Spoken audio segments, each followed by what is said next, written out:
Well, it is a very wet Friday evening, and I'm driving home from work at the moment. But I just had a brilliant idea, and I think I'm gonna head to AutoZone and pick up some new e-brake shoes, some new brake pads for my e-brake. So maybe I'll go try to drift again. Maybe the new e-brake shoes will allow me to pitch the rear out easier. And then maybe we're gonna go to my secret spot and do a little bit of skids at night. So we'll see how the night turns out. Stay tuned, here we go. I always like to stay in the middle lane if it's like a 3-lane highway. So you don't wanna be on the left and the far right side of the road, because that's more likely to puddle up, and you're more likely to hydroplane and get out of control. So that's how I approach it anyway. It's my little 2 cents, so you approach it however you want.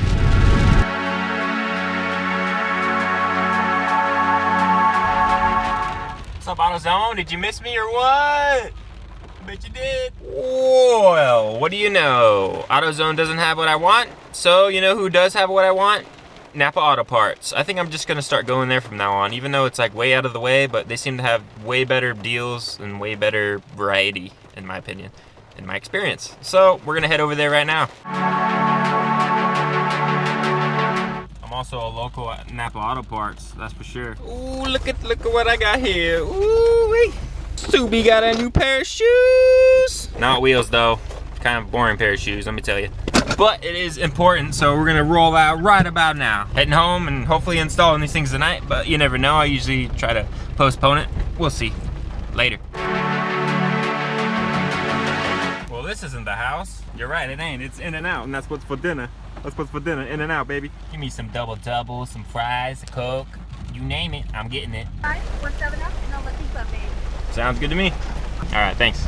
Thank you. No, thank you. Thank you, In-N-Out, thank you.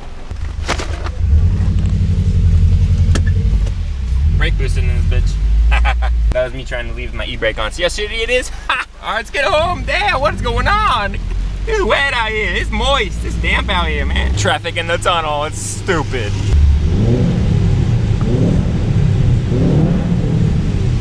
Ooh, sounds real good. Since I couldn't blast through it, I guess I'll just rev through it and just express my anger that way.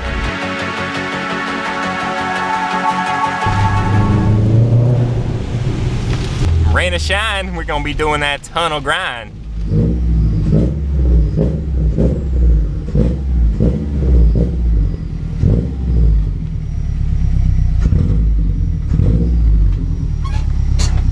All right, that was my car just backing in. That is all for right now.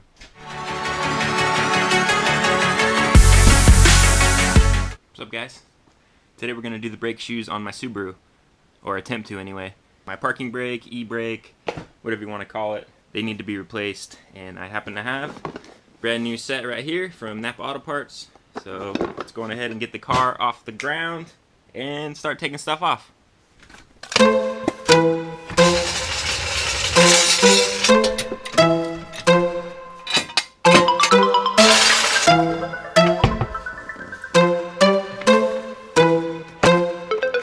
It's going to be 2 14mm bolts in the back of the caliper, one at the bottom, one at the top. Caliper will come right off. I kind of put this in a safe place, make sure it's not hanging on the line. Next we got to get this rotor off. Mine's pretty loose. Rubber mallet is also helpful, but I'm going to see if I can just wiggle mine off here. That'll make your life much easier. Just a minor detail I forgot. Wait a minute, something's wrong here. The old shoe has just as much as the new shoe as far as the brake pad right there. So it looks like it's an adjustment issue on my part. The girth on both shoes are pretty much similar. This may turn out to be a little easier than I thought, because all it will take is a little adjustment of the e-brake cable. Hopefully that's all I gotta do. Alright, so after a quick Google search, I am an expert in e-brakes and how to adjust it and how to replace the shoes. So what we're gonna do now is go behind the whole assembly here. Alright, here we are behind everything. You see that hole right there? Normally there will be a little rubber dust boot on there, but mine is missing. But if you look very closely inside, this is right inside that hole. There's a little star-shaped type thing that you adjust. You're going to want to rotate it up in order to tighten the cable. Don't rotate it down unless you want to loosen it. I just kind of was doing it the wrong way for maybe 5 or 10 clicks, so I'm gonna start rotating it upward to tighten the cable. So after you're done struggling with trying to make all the adjustments through that little notch in the back side of the the whole assembly here, you can just come to the front side and actually just adjust the little star thing that I'm talking about, which is right there. Yeah, didn't know that. Oh, that's funny. So that little access hole allows you to adjust it without taking off everything, and you can do a lot less work and get to the same adjustment that I'm trying to do here. So just keep that in mind, you know, don't be wasting your time taking off everything when you can just sneak on in the back and do the adjustments. Oh, that's funny. All you could do is really laugh at yourself. That's all you could do. Alright, now where was I? Like I said before, now this isn't really necessary to actually take off everything, but I really want to give the brake shoes a nice inspection. Alright, so these shoes actually look pretty decent as well.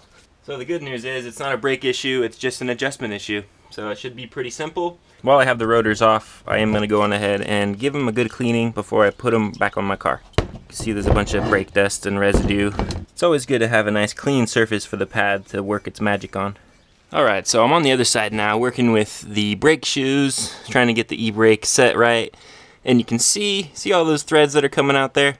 All I want is a snug parking brake, you know, when I'm parked on a hill or something like that. I'm just slowly starting to expand it, and to expand, you pretty much are expanding a screw that brings the shoes out a little bit. I started with no threads, which means the setting was all the way tight. Now I'm slowly expanding the shoes, that way they'll sit snug inside the rotor.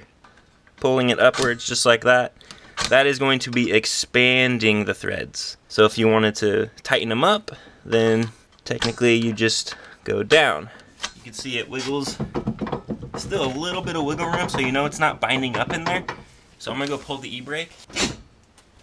It's pretty tight. It definitely snugged up. I'm just gonna count the threads. I counted about 6 threads. So I'm going over to the other side and doing the same adjustment. All right, coming over to the other side here, and you can see that there are no threads visible because it is tightened down all the way.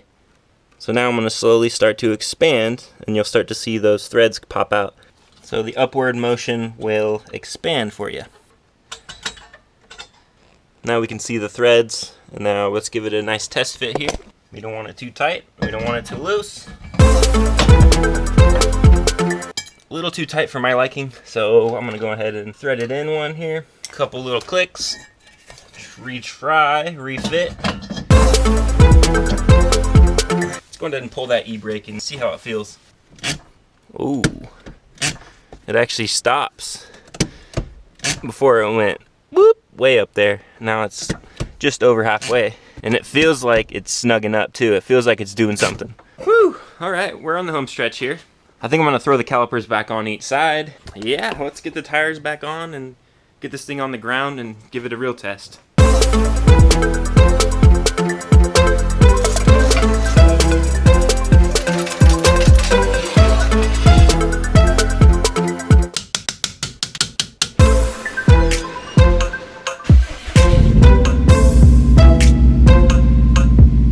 We're just doing a quick driveway test, just letting it coast down. We just skid the tires a little bit. Oh yeah, this is much better right here. Jeez, I'm filthy. But no, before the e-brake pretty much went like straight up like that. Now look how far it goes. This is like 100% better right here. So we're at a parking garage right on top here, and trying to test out my new e-brake status, my new e-brake upgrade, you know? So I'm just gonna do a little circle here and then pull the e-brake and see what happens. Little sideways. Definitely locks up the rears pretty nice. Yeah, baby. That's pretty fun. That's pretty fun, I gotta say.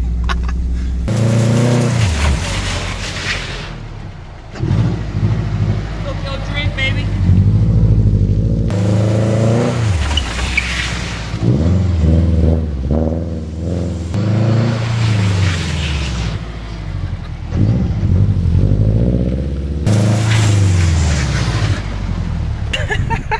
Oh man, that was fun. That was fucking badass, man. I've never been able to do a successful e-brake slide because it always sucked. My e-brake never ever locked up. Let me tell you, my adjustment really did help. Definitely isn't helping the grip on my rear tires because that just kind of makes little bald spots, I'm pretty sure. But sure is fun. Don't try that at home. I guess this test drive is complete. E-brake slides are really fun, and I'm glad I adjusted my e-brake, and I'm glad I didn't have to replace the shoes on my parking brake.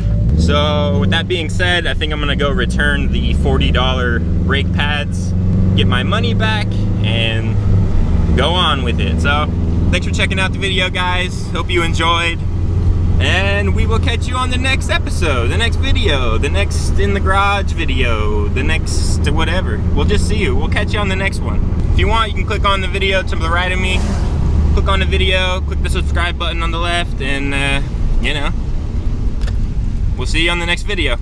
Thanks for watching, guys. Peace.